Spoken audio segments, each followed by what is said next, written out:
dag, så skal vi smage den røde Prime, a.k.a. Tropical. Vi kommer overhovedet ikke lige til at optage det hele video i slow motion før, nej. Men det her, det er den røde Prime, a.k.a. Tropical Punch. Men Har du smagt den før? nej, det har vi ikke. Jeg går lige ud og henter nogle glas, så.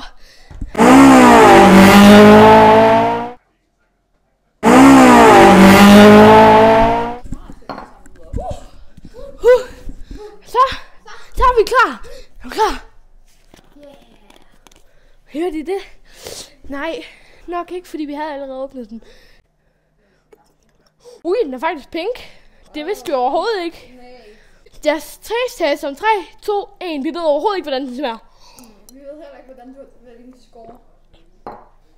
Okay. What? Jeg vil give den 7 ud af 10. Jeg hader farven rød. Nå, anyways, vi ses næste gang. Hej hej.